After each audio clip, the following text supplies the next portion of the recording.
Hello, bass family, and welcome to Everything Bass. We're moving on with Technique Development Unit 18, and I'm focusing on doing an exercise that whether you use it to just warm up before a show or use it to improve your cleanliness of your notes and your attack and just overall improve your technique. It's important. I'm using this, I should say, C Dorian as my scale. If you're unfamiliar with the Dorian mode, you can go to my modes 2-Dorian, get an overview on that scale before you tackle it. Although, honestly, I think you'll be able to pick it up pretty quickly. If you're a Patreon subscriber, you want to probably go right now to my Patreon page, look for the post marked Technique Development Unit 18, download the sheet music. It's written in both standard notation and tab, and it might be easier to follow along, especially that we're dealing with 5/4. I think it's important that in our warm-up exercises and in any exercise we use to develop our technique, we don't just do it in 4/4. I think we then become, instead of muscle memory, we develop kind of a rhythmic memory where we're tied to the 4/4 time signature. I experienced this myself on one of my first sessions that I did with a fusion band where we were doing a lot of really odd times, and when they'd asked me to improvise a solo, my phrasing was bad. Ultimately, they didn't let me solo on a couple of the tracks. So I started working odd meter exercises into my daily routine just so I would be as comfortable, hopefully, in these odd times as I am in common time. So with this 5/4 rhythm we're using, we are, there's 2 dotted quarter notes and then 2 normal quarter notes. And so if we were counting 1, 2, 3, 4, 5, it's da, da, da, da, da, da, da, da. Now what helps me on this is focusing on beats 4 and 5 and just playing those as the quarter notes they are. So it'd be like da, da, da, da, da, da, da, da. I kind of anchor on that, and that kind of helps me get that 5/4 feel and not let myself slip back into 4/4. So the exercise is pretty simple. We're going to play the first 4 notes of Dorian. Let me get my bass going on here. Okay, so we're going da, da, da, da, da, da, da, da. Now that's just the first frame.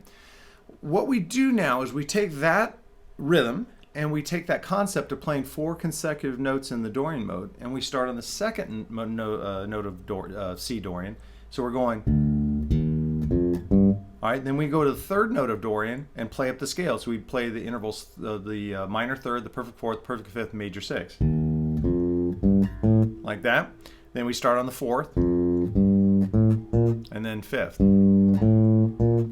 Now that's where I take it. I just take it up to the octave C, but then we can, to kind of get it back, then all I do is I play down the, I play the C twice, B flat twice, which is the octave and the minor 7, the perfect fifth, which is the G, and then the E flat is the minor third, but then I put a major second, the second note of the Dorian, and I can start again. So it sounds like this.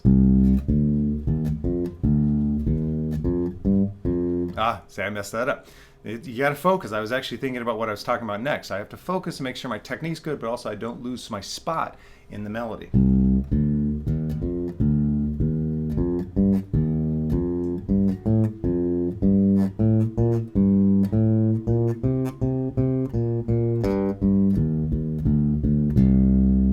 Like that. So that is Technique Technique Development Unit 18. I encourage you, though, you can take this exact rhythm in 5/4 and apply it to not only C Dorian, but go through all 12 keys, every root you can think of, play Dorian, and then take it through other scales. It's similar to the vein of what I did with the Things You Can Do with Scales series, where if you're saying, well, I want to practice scales, I don't know what to do, you could just go take a scale through each one of those series. You can honestly add this to it. But I like it a lot. I'd also encourage you to get up into what we, in the old days they called the soloing register, which is usually above the 10th fret, and get used to how your technique has to change a little bit to be up here, because down here our arm angle is different, our wrist angle is different. So get up here and play the same exercise. Like that. And go through. Just try to find every possible way you can take a simple exercise like this and work it. Honestly, I picked up kind of this idea of taking a simple concept and just doing it every possible way I can think of from the very first clinic I ever saw from Victor Wooten. I was fortunate because both as my time as a student at the Bass Institute of Technology and then as an instructor counselor there, I got to see Victor several times. The very first time he was talking, answering a question from somebody about tapping and how he comes up with ideas.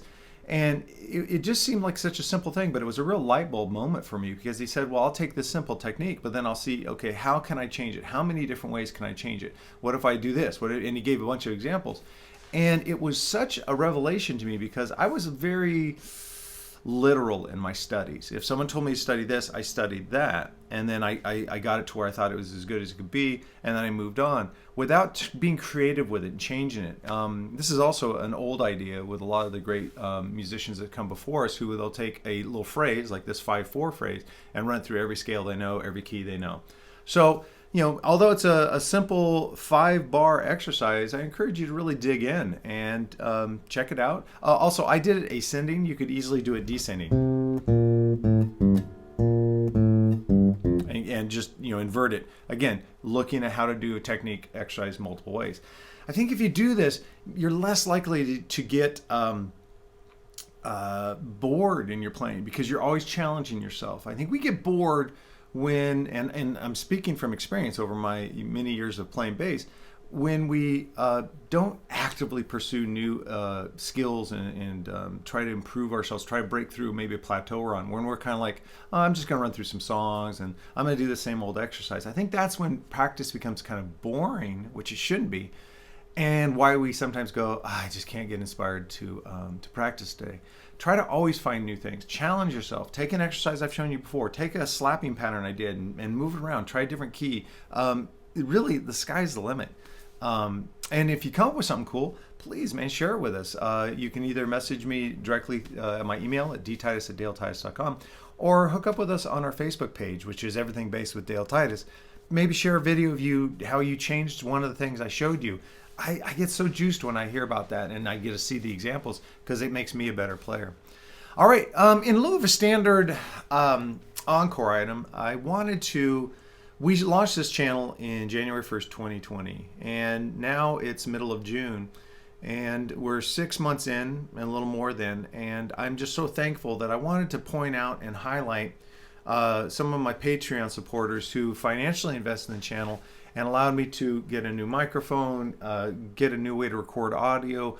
If you compare, hopefully the audio from this video is much better than, say, my very first video I shot, which was all done on an iPhone. I was using everything through the iPhone.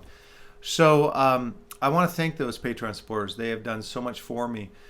So please, if you have just a moment, don't pause the video, don't move on. In honor of your bass brothers and sisters who are supporting me, please check out this list.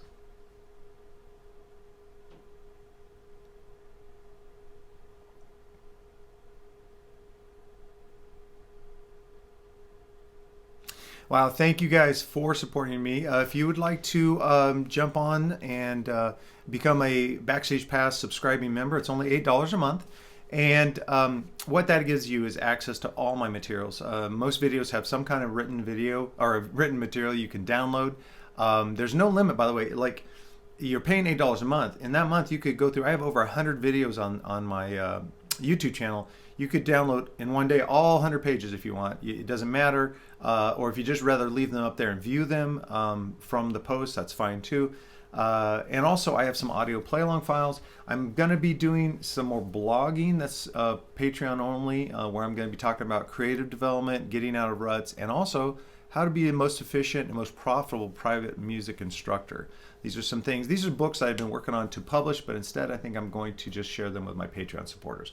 So thank you so much. As always, guys, if you could subscribe to the channel, that's really a huge help. It really opens a lot of doors. Once I can get past that 1,000 subscribers mark, there's a lot of opportunities that come to the channel that aren't there before. And if you could just like the video, hit the little bell icon, all those things really help me grow this channel and the community where I want it to be. I really appreciate you hanging in there with me, and I'm excited for things I haven't planned in the future, but I'm not set in stone. If you have suggestions for videos that if there's a problem you've run into, if you don't understand something, if you're running into a technical problem, please let me know, either in the comments below or by emailing me, again, at dtitus@daletitus.com. I want this channel to work for you. And So let me know what your ideas are. All right, guys, thank you so much, and I'll see you at the next video.